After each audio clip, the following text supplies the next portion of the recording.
Ok, alors on y va. Alors en fait, ce cours-là, il fait suite à une série de 5 cours qu'on avait commencé l'année dernière sur le mariage. Et donc là, on va terminer avec le divorce. Alors, on va voir beaucoup de différents aspects du divorce. Quel regard on est censé avoir dessus?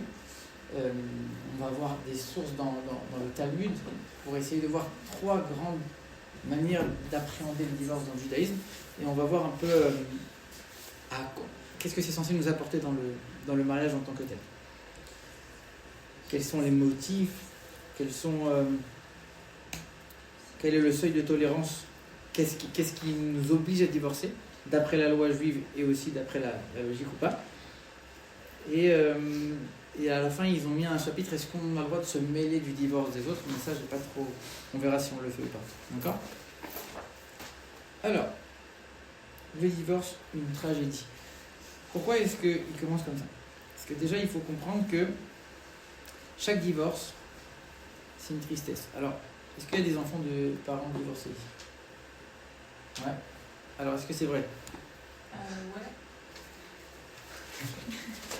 C'est rare qu'on dise « Ah, c'est bien un divorce ». Ah oui, oui. En général, c'est toujours... Je pense que ça va me déchirer. Alors, moi j'ai eu ce cas-là, parce que mes parents, ils se déchiraient. Et à la fois, c'est vrai qu'il y en a qui vont dire « Ouais, c'est un soulagement ». Et il y a aussi ce côté-là. Et d'un autre côté, ça reste quand même quelque chose de très triste. Donc là, on va d'abord s'attarder sur ce premier aspect. Il y a un texte dans le Talmud qui dit comme ça. Lorsqu'un homme divorce de la femme de sa jeunesse, sa première femme, son premier mariage, et il va divorcer, donc c'est la première fois qu'il divorce. On imagine que c'est douloureux. L'autel verse des larmes. On parle de l'autel dans le temple. Comme le dit le verset, vous êtes la cause que l'autel de Dieu est couvert de larmes, de pleurs et de sanglots, si bien que Dieu ne peut plus se complaire à vos offrandes, ni accepter de présents de votre main. Ça, c'est un texte dans le Tanakh, dans la Bible. Dans le verset suivant, le peuple demande « Pourquoi cela ?» La réponse est parce que Dieu est témoin entre toi et la femme de ta jeunesse que tu as trahi, elle qui est ta compagne, la femme unie à toi par un pacte. C'est-à-dire qu'en fait, quand on se marie, c'est censé être pour la vie. Quand on se marie, c'est censé être l'amour fou qui va durer. Le fait que ça casse, c'est que quelque part, il y a quelque chose qui n'a pas été réussi. Et donc, il y a forcément une tristesse, puisque chaque mariage, comme on l'avait vu dans les premiers cours, le judaïsme, il a une valeur très sacrée du mariage. Le mariage, c'est quelque chose de très saint. Et alors, peut-être que cette année, on va le refaire encore au dernier semestre de cette série sur le mariage. Je ne sais pas encore ce qui va être prévu ou pas, mais l'année dernière, c'était obligatoire. Et il y avait des chapitres sur même l'union charnelle dans le mariage. Elle est aussi considérée comme sacrée et comme sainte dans le judaïsme. Donc en fait, tout le mariage dans son entièreté, pour le judaïsme, c'est quelque chose de saint et de sacré. Donc forcément, quand le mariage se termine, il y a cette connotation de tristesse. Une rupture entre deux moitiés. Ce qui était une notion fondamentale qu'on avait abordée dans les premiers cours, c'est que quand on se marie avec quelqu'un, c'est pas deux personnes qui se marient. C'est deux parties de la même personne qui se retrouvent. Donc en fait, à partir du moment où il y a un divorce, c'est que quelque part, ça a échoué. Il y a échoué. Et donc, il y a deux moitiés. Qu'est-ce qu'il y a? Je pense qu'on a la même question, Léo. Vas-y, dis-moi. Ça veut dire que c'était pas les vraies moitiés? Ouais, non, oui, mais parce qu'en gros, moi je pense aux femmes battues, toujours dans le cas où le garçon ou inversement la femme est son mari, peu importe. Enfin, quand c'est des trucs très graves ça arrive, comme les femmes ça. Quand c'est des trucs très graves comme ça, est-ce qu'on peut considérer que c'était quand même l'âme sœur? Alors, oui, c'est ce qu'on va voir. On va parler des violences. On va en parler tout de suite. Mais je crois qu'on a la mienne, du coup. C'est un cas à part entière. Parce qu'en fait, dans la Kabbalah, on explique qu'il y a plusieurs mazal pour chaque personne. Il y a plusieurs niveaux de mazal. Alors en fait, ça veut dire que même dans l'âme, il y a plusieurs parcelles, plusieurs niveaux dans la même âme. Et en fait, il n'y en a pas que deux, il y en a beaucoup plus que ça. Et quand on rentre dans la structure des âmes... Il y en a 7, non? Alors déjà, chacun en a 5, mais même plus que ça, quand tu regardes à l'intérieur, c'est même pas que 5. Ça peut se diviser encore et encore et encore. C'est obligatoire. Ne t'inquiète pas, c'est pas mauvais. Ça veut dire que en fait, tu es avec une partie de ton âme, mais il y a peut-être aussi d'autres parties de ton âme. Et en fait, pour l'instant, on ne les connaît pas, mais ce sera que cette partie-là toute ta vie, on espère. Mais t'as dit que c'était deux moitiés quand même. Oui, parce que c'est comme ça qu'il faut le voir. Oui, maintenant, toi, tu poses la question pour certains cas particuliers. Certains cas particuliers, quand tu regardes dans des des sous-couches de comment ça fonctionne. Alors il y a des réponses, mais nous on va pas se concentrer là-dessus.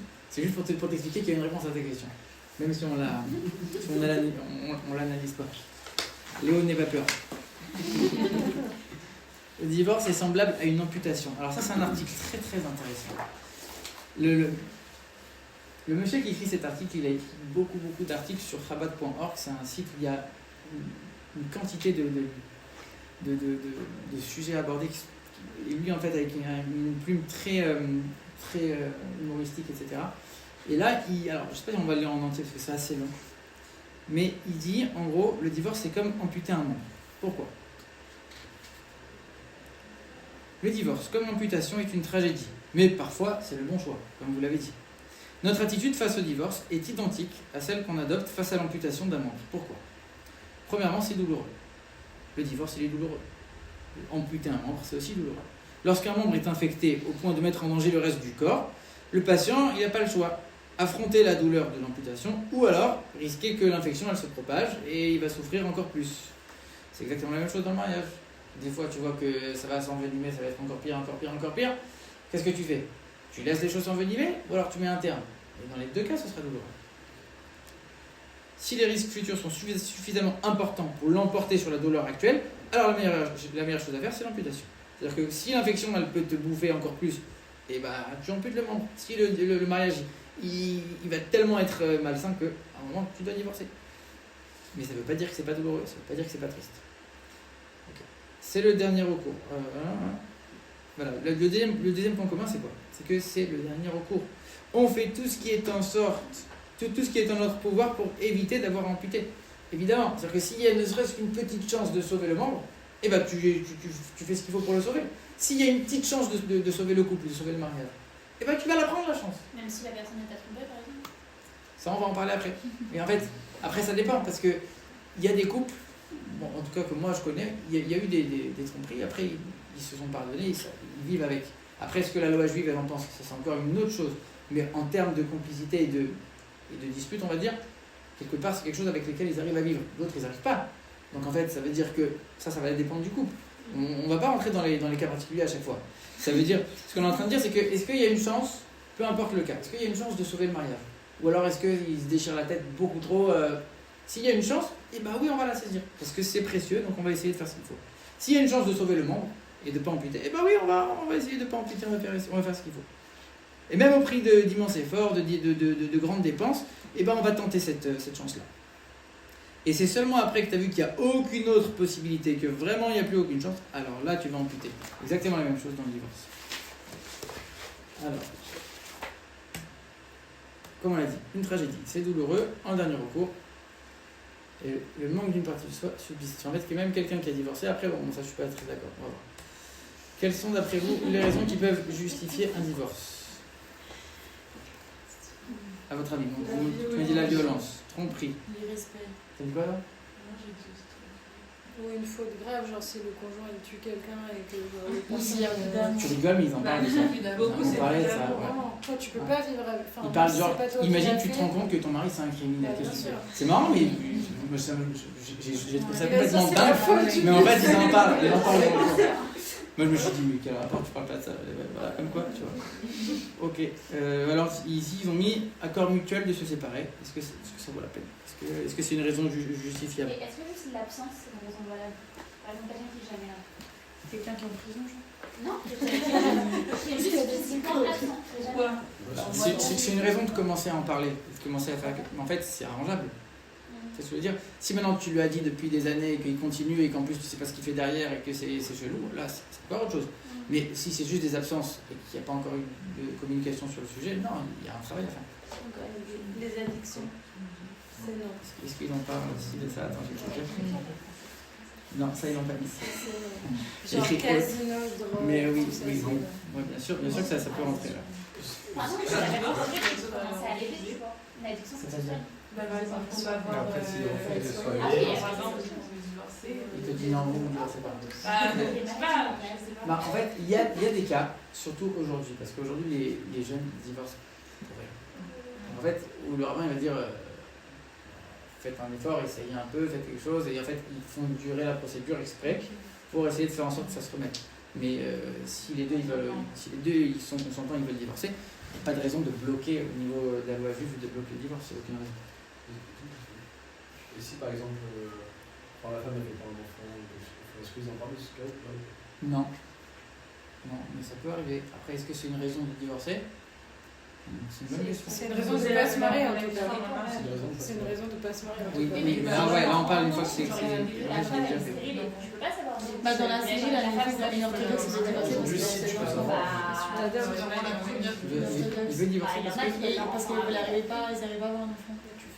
Ah oui, ça arrive, ça arrive. Comme il veut des enfants, alors il veut se marier avec quelqu'un d'autre. Ça arrive.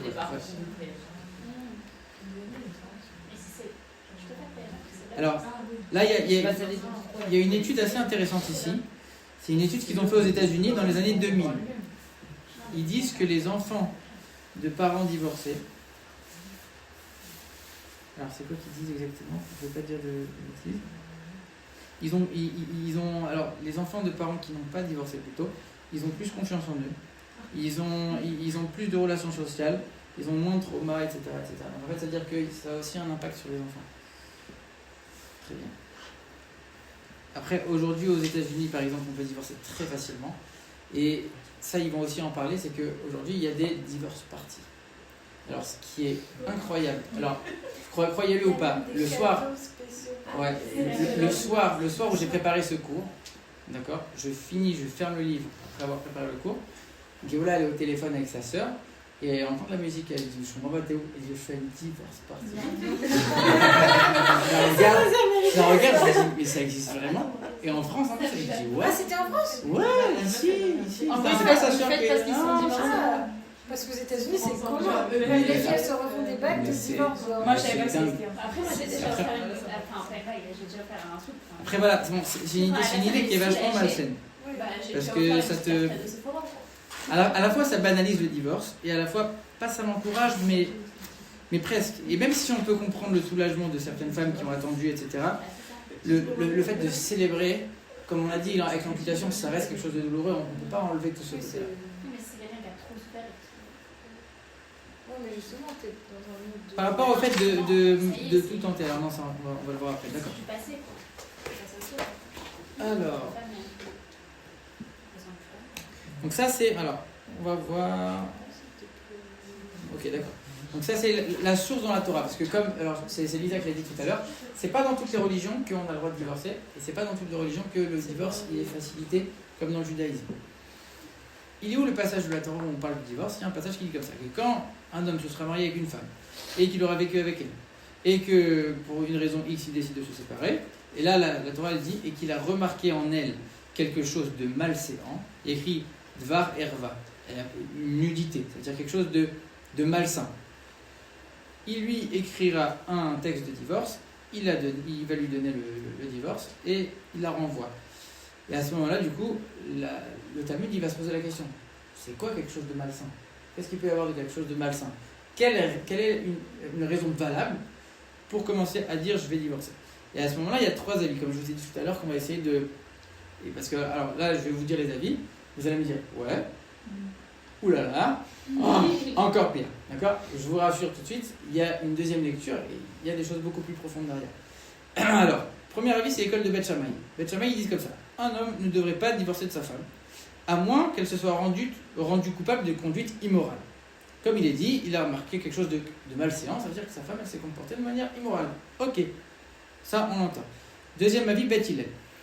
Écoutez bien, un homme peut divorcer de sa femme si elle a brûlé son repas. Comme il est dit, il aura remarqué en elle quelque chose de malséant. D'accord. Troisième avis encore pire que ça. C'est un faux truc. Je te jure, écoute, c'est la Gemara, c'est écrit comme ça. Troisième avis, écoute, ça t'est pas vrai. Troisième avis, Rabbi Akiva, il dit, un homme peut divorcer de sa femme s'il a trouvé une autre plus belle que...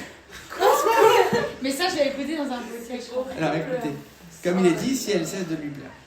Alors maintenant, après tout ce qu'on vient de dire au début. Quand elle est vieille, elle est toute... Et la femme, Au revoir. Alors en fait, si la femme elle veut divorcer, le mari est obligé, d'après la Torah, de lui donner une. Oui, mais dans ce cas-là. En fait, ça. Si elle donne ça. Si elle veut. Il a brûlé son plat. On n'en parle pas, mais ça pourrait marcher. Ouais, ça pourrait Oui, je me marcher. suis Après, posé la en fait, ici, en fait, voilà, non, il faut pas voir les choses sous cet angle-là. En fait, ce qu'on va se concentrer, c'est vraiment les trois sujets à part entière, peu importe dans quel sens. Après, voilà, vous interprétez comme vous voulez, mais la Gemara, elle parle comme ça parce que c'est comme ça que c'est écrit dans la Torah, c'est l'homme qui donne le divorce à sa femme. Et encore aujourd'hui, pour que le divorce soit valide, c'est l'homme qui doit donner le guet. Donc c'est pour ça qu'il y a... Hein? Quand il bloque. Justement, quand il bloque, il n'a pas le droit de bloquer d'après la halakha. Oui, mais si on coche la vie. C'est son bien sûr. Au final, ça bloque. Bien sûr que ça bloque. C'est pour ça qu'aujourd'hui, même c'est ce qu'on disait tout à l'heure avec Tristan, en Israël, quand il y a quelqu'un comme ça qui bloque, il y a les policiers qui viennent, qui l'attrapent, qui le bloquent et qui le frappent, etc. Parce qu'en fait, il n'a pas le droit de bloquer. Donc c'est pour ça que elle, quand ils disent la femme elle veut divorcer, le mari n'a pas le droit de le bloquer. Quand la personne elle bloque, mais que c'est en France et qu'il n'y a personne qui va aller taper la personne en Non, question. quand elle bloque, elle bloque. J'ai déjà fait. Et Il y a alors des- la alors, femme, si elle veut se Il y a des remarier, compressions, elle fait par ça exemple, ce qui comment? m'a parlé aussi Tristan, c'est qu'à Marseille, ce qu'ils font, c'est qu'ils vont faire une publication dans toutes les synagogues en disant un tel, avec le nom de famille et le prénom, et il refuse de donner le truc, il ne faut pas l'accepter dans le minyan et dans la synagogue, etc. Comme ça, le gars, il Ça va être... suppose que tout le monde connaît cette personne. Oui, bon, enfin, il y a des moyens de pression, quoi. Il y a des moyens de pression, mais après, voilà, il y a toujours des... On est, voilà, c'est pas légal, on n'est pas en Israël où on peut attraper le gars. Mais c'est un très gros problème. Alors maintenant, la question, ça va être quoi? On a vu dans le début, on a dit c'est aussi difficile, c'est aussi douloureux, c'est aussi triste que l'amputation, etc.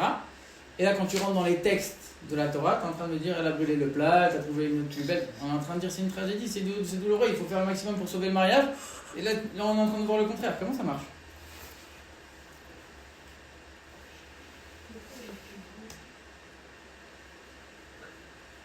Ah, vous voyez, alors ça il figure pas dans le cours écrit, dans le diapo. Alors, les motifs de la femme. Une femme peut demander le divorce pour une variété de motifs, parce que le mari refuse de subvenir à ses besoins matériels, il refuse les relations conjugales, il exerce sur elle des violences physiques, ça on va le voir.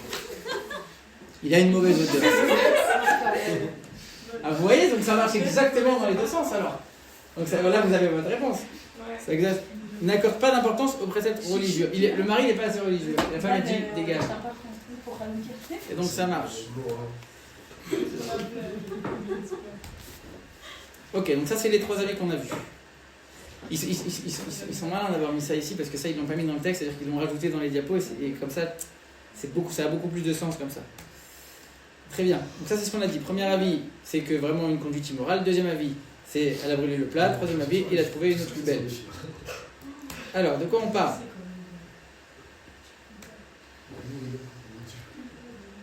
Très bien.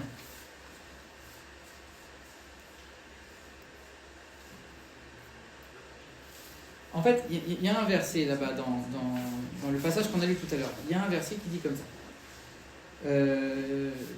Le nom de Dieu, il n'est jamais mentionné dans ce livre-là. Le seul moment où le nom de Dieu il est mentionné, c'est au moment où il dit quand tu vas détester ta femme, tu vas la divorcer. Parole du Dieu d'Israël. C'est-à-dire qu'à ce moment-là, le seul moment où on mentionne le nom de Dieu explicitement, c'est quand on parle du divorce. Comme si, quelque part, on met le divorce sur un piédestal. Comment c'est possible, encore une fois? Alors, il y a un autre passage un autre passage de la Gemara qui dit comme ça. Un homme ne peut pas vivre avec un serpent. Ça veut dire quoi? Ça veut dire que si le conjoint, encore une fois, la femme ou le mari, est invivable, c'est une relation qui est malsaine, c'est quelque chose qui est vraiment difficile à ce moment-là, alors, oui, tu ne peux pas vivre avec elle. Le divorce, il s'impose. Maintenant, il faut voir les conditions comme on va le voir tout de suite.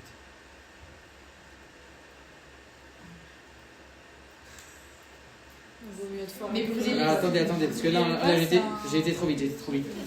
Donc, le premier avis, on a dit quoi? C'est, je dois travailler le couple, je dois divorcer pour rien au monde, sauf si vraiment, il y a une conduite qui est déplacée, etc. Et ça veut dire quoi? Ça veut dire s'il y a des petits différends. Ça voudrait dire aussi, même s'il y a des violences, même s'il y a on a dit comme tous les problèmes qu'on avait avant, eh bien, c'est pas forcément que je vais divorcer.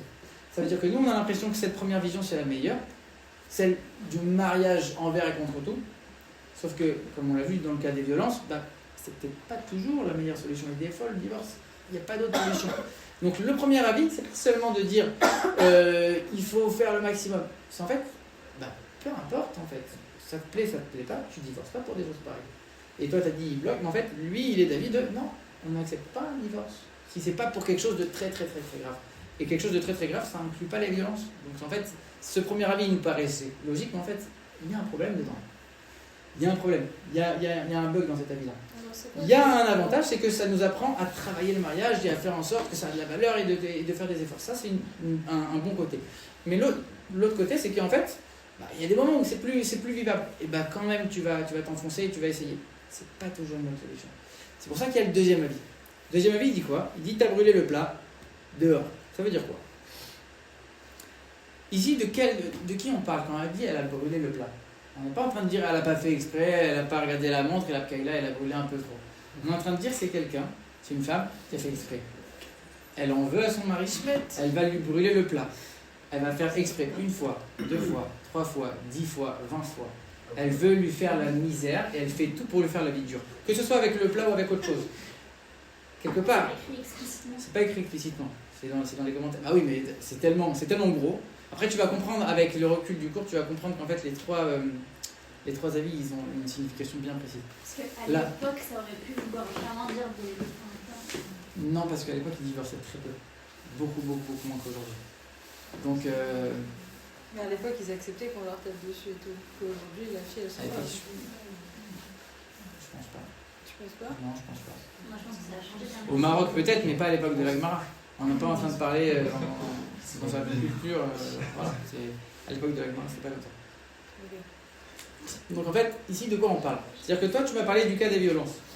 Les violences, ils sont inclus dans cet avis-là. Ça veut dire quoi? Ça veut dire il y a des violences. Même si ce n'est pas des violences physiques, mais il y a une relation malsaine. Il y a une relation malveillante.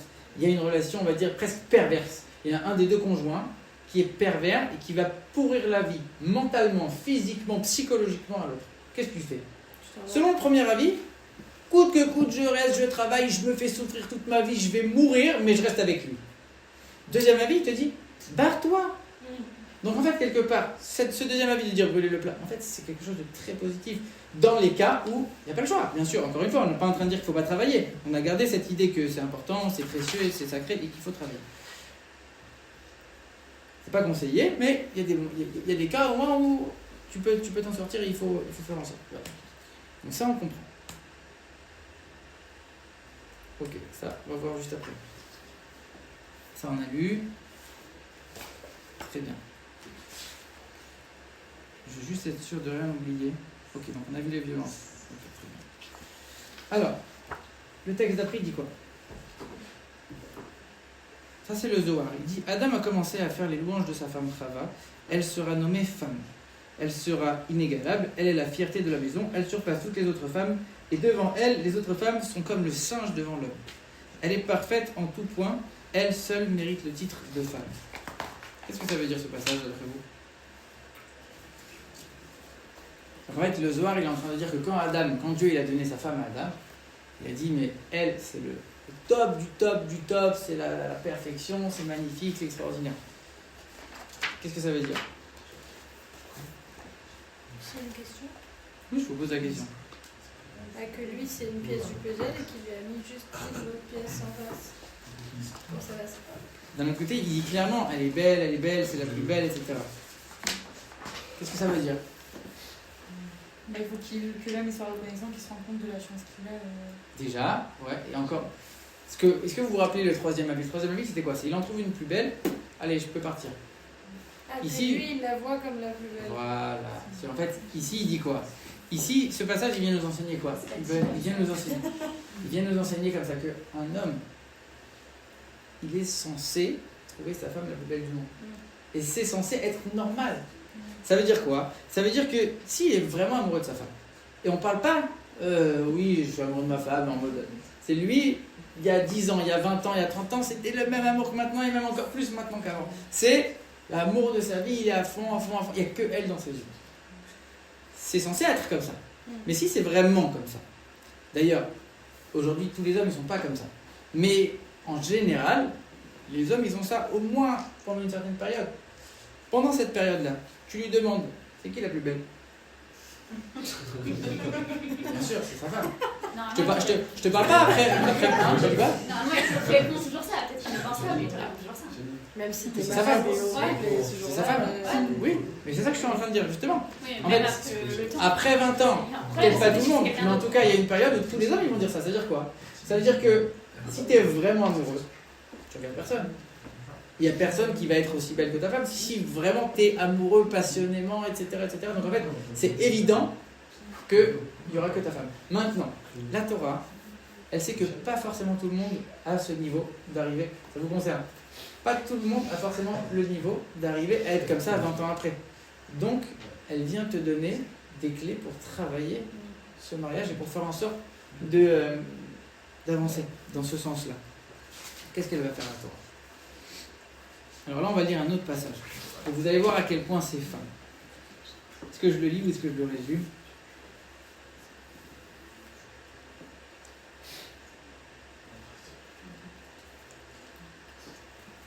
Ok, je vais le lire quand même, parce qu'il y a beaucoup de choses importantes. On pourrait penser que la possibilité de divorcer affaiblit le mariage, car la peur du divorce va planer sur le couple dès qu'ils seront en conflit.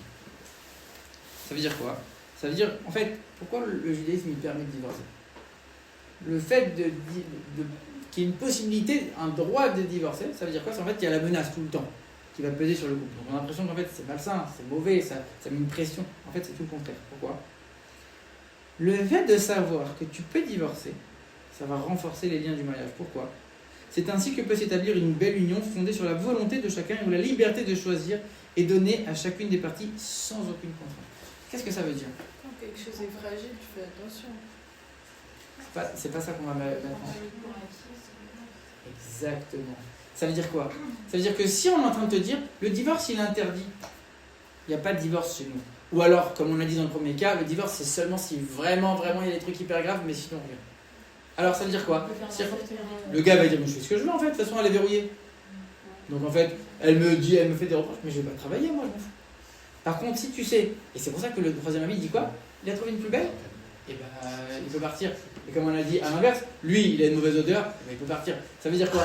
Ça veut dire qu'en fait, on est en train de dire le divorce, et c'est ça que tu posais comme question tout à l'heure, le divorce il est toujours valable, et il est toujours, même pour des raisons bidons, la Torah en tout cas elle permet de divorcer. Pourquoi? Pour que, en fait, quand tu sais qu'il n'y a rien qui est acquis dans le couple, et il ou elle peut se barrer du jour au lendemain, et bien en fait, qu'est-ce que tu vas faire? Ben, tu vas travailler ton mariage. Tu vas faire en sorte de renforcer le mariage, de faire des efforts pour dire attends, ne pars pas. Attends. Alors, pas ne pars pas parce que ça c'est malsain, en mode, on ne fait pas juste par peur que l'autre il fasse quoi que ce soit. Mais en fait, le fait. Comment on peut expliquer ça? Pour que la flamme elle reste. Ça c'est le premier point, mais il y a un autre point que j'ai envie d'expliquer, une autre notion très importante. Par exemple, quelqu'un qui a. Non, c'est pas un bon exemple.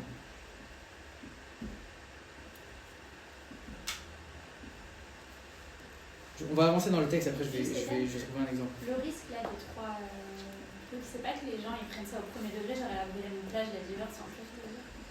Oui, c'est vrai, c'est un risque. Je peux pas te dire le contraire. Même la loi du divorce qui est visiblement destinée à créer une séparation vise en fait à faire régner la paix et à préserver l'intégrité de la famille. Ça on l'a vu. La Torah enlève l'inquiétude du cœur et rétablit la sérénité, car les gens se sentent rassurés de savoir que leur liberté ne leur a pas été confisquée. Ça veut dire quoi? C'est-à-dire le fait de sentir que tu es libre à chaque instant, alors tu vas être beaucoup plus épanoui dans la chose. Si on t'oblige à faire quelque chose, voilà, j'ai retrouvé l'exemple. L'exemple qui donne, regarde, quelqu'un, on va dire, il adore être chez lui. Il fait son petit jardinage, il fait sa petite cuisine, il range ça, il adore être chez lui. Il va être chez lui un jour, 2 jours, ça fait 3 jours d'affilée qu'il est chez lui. Il kiffe être à la maison, d'accord? Il kiffe sa maison. Si le lendemain, il reçoit une lettre du juge qui lui dit interdiction de sortir de la maison, parce que tu es assigné à domicile pour telle et telle raison. La journée d'après, il va la passer chez lui. Il va être comme ça. Pourquoi? Il a passé 3 jours chez lui, il était le plus heureux du monde. Le 4e jour, il va pleurer toute la journée. T'es dans le même endroit, t'as le droit de faire les mêmes choses. Mais le fait de savoir qu'on t'a bloqué le dehors, quelle angoisse. C'est de la Comme la Torah permet de divorcer, en fait chaque jour c'est comme si on renouvelait notre mariage. Exactement, c'est exactement ça. Tu l'as très bien dit. Et donc ça veut dire quoi? Ça veut dire qu'en fait le fait de savoir, j'ai cette liberté de divorcer. J'ai la liberté de choisir, je vais m'investir dans mon mariage. C'est pas qu'en fait, de toute façon, je suis bloqué avec elle, je suis bloqué avec lui, donc j'ai pas le choix, je vais subir, je vais vivre comme ça et ça va être relou. Non, en fait, j'ai la possibilité de choisir. C'est-à-dire que chaque jour, c'est mon choix de rester avec elle ou avec lui, parce que je l'ai choisi, je l'ai décidé. Et donc là, comme c'est ton choix à toi, tu vas le vivre beaucoup plus pleinement. Et donc en fait, ça te donne une liberté et un épanouissement qui est incomparable avec si on t'avait bloqué ou si on t'avait interdit ou si on avait mis un standing de divorce très élevé qu'en fait personne n'aurait jamais divorcé. Le fait de mettre ça à la portée en disant t'as trouvé une plus belle, dégage, ça veut pas dire vas-y prends une plus belle et puis c'est tout. Ça veut dire chacun avec des mini choses comme on l'avait aussi même du côté de la femme, une mauvaise odeur, etc. Ou alors il est relou, tu peux partir. Ça veut dire chacun il va être libre, il va sentir qu'il est libre et que chaque choix qu'il fait c'est un véritable choix à chaque instant, chaque jour. Ok, je n'ai pas besoin de dire la suite, on l'a dit. Très bien. Elle est inégalable, ça on l'a dit à la dame qui chante, sa femme, etc. Le divorce profite au mariage. Donc en fait, c'est exactement ça. Et c'est pour ça que dans le judaïsme, on a permis le divorce, parce que ça va permettre de travailler le mariage. Dieu, il a prévu cette possibilité, car il aime le mariage, il veut que le mariage soit épanoui. Exactement ce qu'on vient de dire. Donc, si on résume, qu'est-ce qu'on a appris? Le premier avis, on a dit, tu divorces que s'il y a un cas très grave. Qu'est-ce que ça nous apprend? Il faut aller au bout des efforts, il faut se donner pour que son mariage il fonctionne. Ça, c'est le bon côté qu'on apprend de cet avis-là. Deuxième avis, alors là, ils ont mis le troisième direct. Le deuxième, il nous permet de divorcer en cas extrême. Et le troisième, il nous apporte quoi? C'est que, l'amour vers lequel on doit tendre, c'est comme on l'a dit, c'est que il doit y avoir que ta femme dans tes yeux, à tel point que tu regardes même plus les autres, et que si jamais tu arrives à trouver une autre plus belle, tu l'aimes pas comme tu devrais aimer ta femme. Donc en fait, c'est un standing d'amour qu'il doit y avoir entre un homme et sa femme. Deuxième point que ça nous amène, c'est que le mariage, c'est un choix de tous les jours. Et le deuxième avis, donc là ils l'ont mis en troisième, ils l'ont inversé, mais peu importe, le degré de tolérance réaliste, savoir jusqu'où je vais tolérer avant de divorcer, ou est-ce que je vais me laisser faire, est-ce que je vais subir, ou est-ce que je vais prendre les devants et que là ça suffit. Ok, je crois qu'ils ont fait très vite, il y a encore des choses à voir. Alors, Dieu considère ceux qui font régner la paix dans leur foyer comme s'ils faisaient régner la paix chez chaque individu au sein du peuple d'Israël. Dieu considère ceux qui attisent la discorde et l'hostilité dans leur foyer comme s'ils attisaient la discorde et l'hostilité au sein du peuple d'Israël. Qu'est-ce que ça veut dire? Que c'est une chaîne et que tu brises un petit truc d'une grande chaîne. Exactement. Là, c'est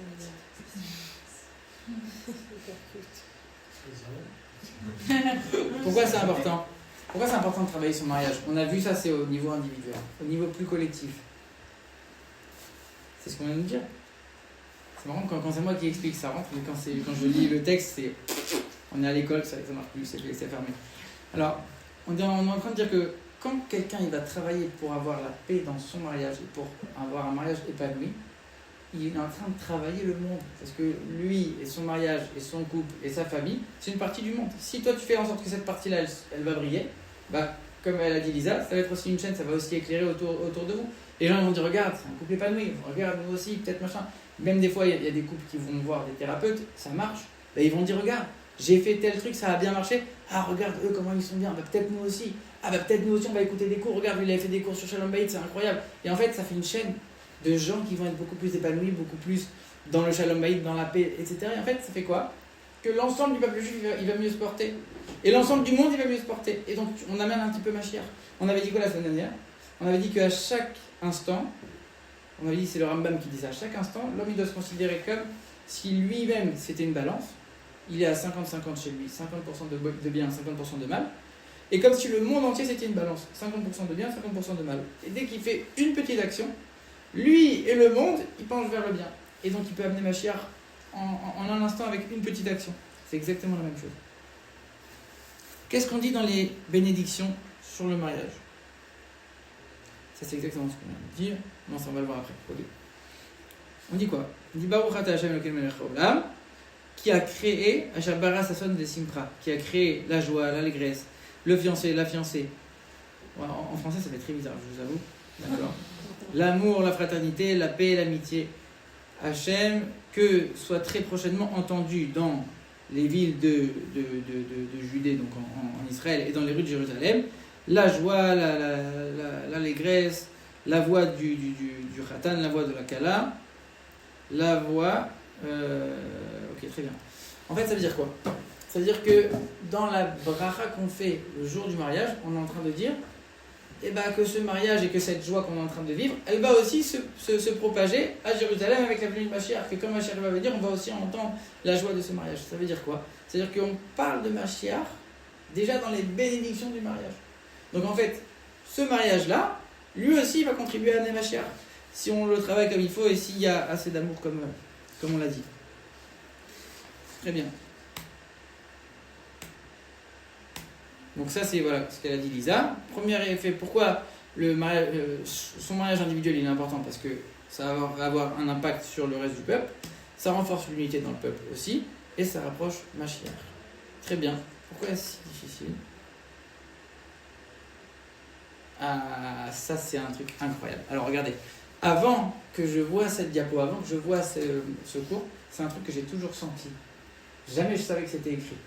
Et je ne sais pas si vous avez le cas, mais tous les vendredis, voilà, peut-être pas tous, mais quasiment tous les vendredis, il y a des disputes dans les couples. Alors vous allez dire, ouais, c'est Shabbat, on court, machin. Le vendredi, il y a un truc. C'est le vendredi, il y a un pourcentage de disputes qui est hyper élevé.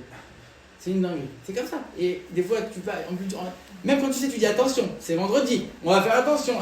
Il y a toujours un truc qui part en cacahuète à un moment, et il y a des tensions. Le vendredi, on voit que le Sarah, il essaye de s'acharner sur le Shalom Bayit. Pourquoi? Pourquoi que le vendredi? Parce qu'il y a Shabbat. Parce qu'il y a Shabbat. Et alors? C'est pour voir si on prend sur soi. T'es obligé de discuter avec ta femme. T'es obligé de... Ah, pendant Shabbat, donc t'es obligé de réparer la discussion du vendredi le samedi. En fait, il y a un grand principe, c'est que quand les forces du mal... Quoi? Ma mère elle dit souvent comment se passe le Shabbat, ça va être un reflet de la semaine qui arrive. Souvent, oui, ça aussi c'est vrai, mais c'est pas pour ça. Mais ça aussi, ce que tu dis, c'est vrai aussi. Mais là, on va voir qu'en fait, on parle d'autre chose. En fait, à chaque fois qu'il y a un très grand dévoilement, les forces du mal, elles vont tout faire pour empêcher. Ça veut dire que le jour du Shabbat, il arrive, alors il y a quelque chose qui se passe. Là, ça on va le voir après. En fait, il y a un grand dévoilement qui arrive, donc le vendredi, juste avant le dévoilement, j'essaye de saboter un peu le projet. Parce que je vois qu'il y a beaucoup de sainteté, donc je vais essayer de faire en sorte d'embêter le maximum de...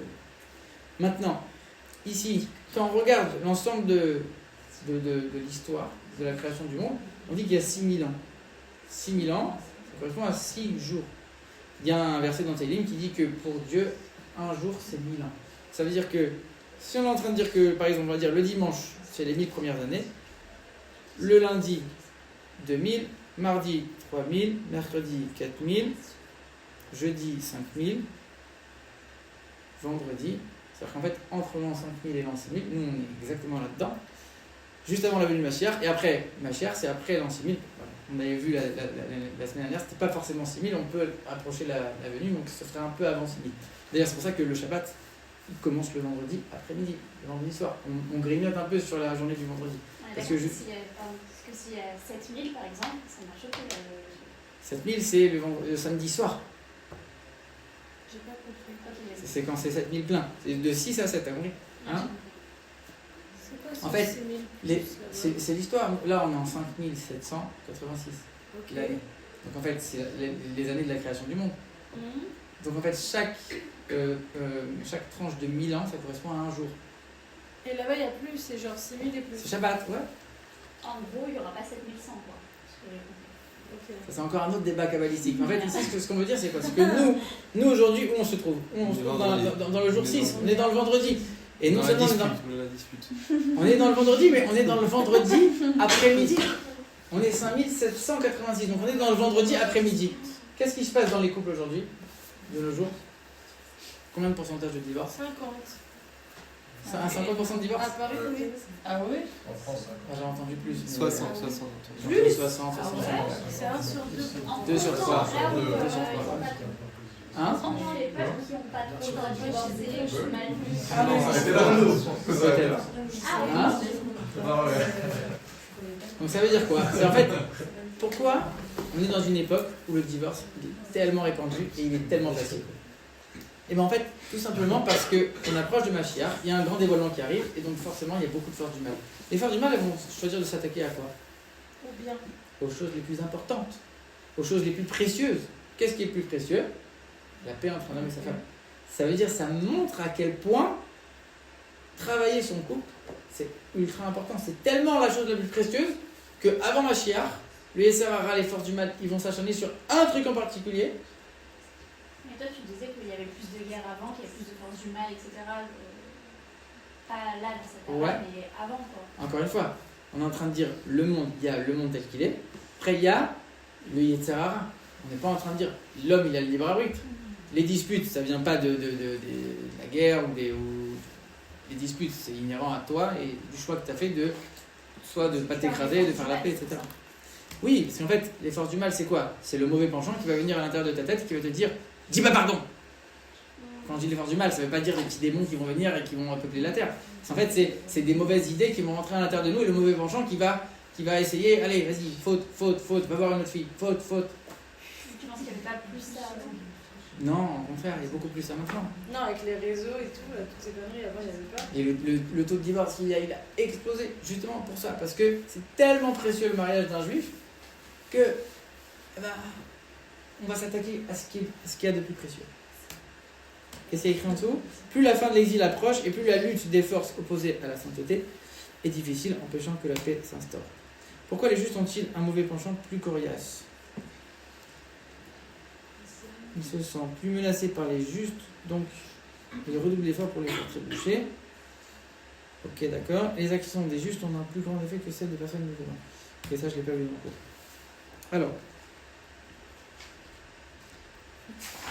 Alors, il y a aussi un autre concept, c'est que quand Dieu il a donné la Torah, c'était le fiançailles avec le peuple juif. Tu levais la main pour... Non. Quand Dieu il a donné la Torah, c'est le fiançailles avec le peuple juif. Et donc on sait qu'il y a le fiançailles et le mariage. Ce sera quand le mariage? Avec Mashiach qui va venir. Donc en fait, là on est à l'époque fiançailles. C'est vrai, Dieu et nous on a une relation particulière, mais quand Mashiach va venir, ça va vraiment être le mariage avec Dieu, le summum du mariage. Donc en fait, quelque part, on sait que toutes les notions qui existent matériellement, elles existent parce que ça existe d'abord spirituellement.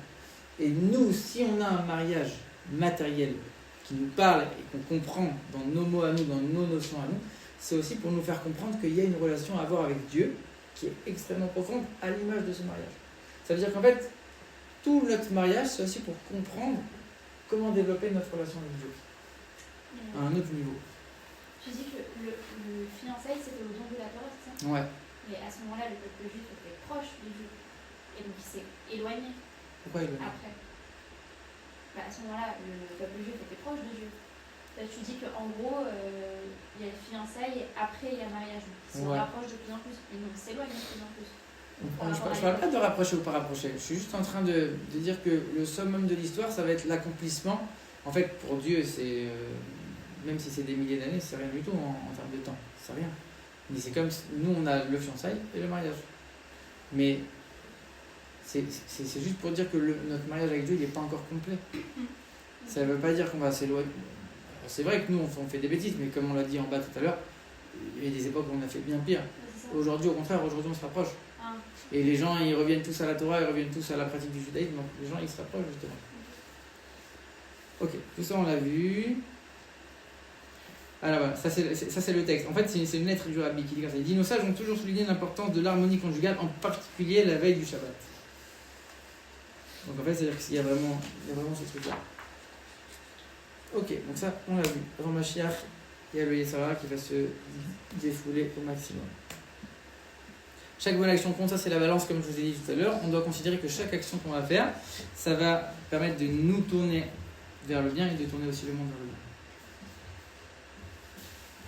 Alors, ensuite, le sujet d'après, c'est pas si ils vont le faire. Est-il déplacé de se mêler de la vie de couple des autres? Oui. Alors, je vais vous donner un exemple. C'est marrant parce que je parlais de ça avec un copain dans la voiture tout à l'heure. Par exemple, quelqu'un il est marié et sa mère, elle pourrit son couple. Ça arrive très souvent. Des concepts d'Oedipe, des syndromes, comment on dit, des complexes d'Oedipe qui sont très prononcés. Et le gars, il peut être marié avec des enfants, sa mère, c'est sa mère, et il fait toujours passer sa mère avant sa femme. Et la mère, elle en profite. Il faut consulter. Oui, non. Justement, alors justement, toi, qu'est-ce que tu vas faire? C'est la vie des autres, non.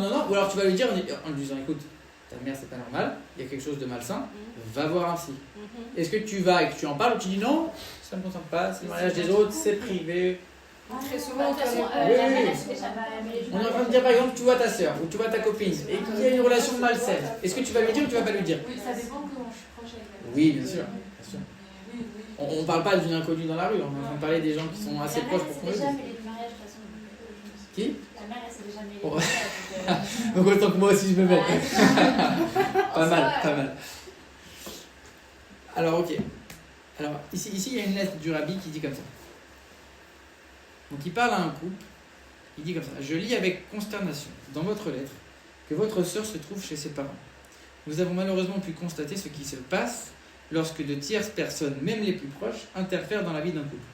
Souvent, il en découle une détérioration, phrase de Shalom, plutôt qu'une amélioration. Car ces personnes sont nécessairement plus proches de l'un ou de l'autre.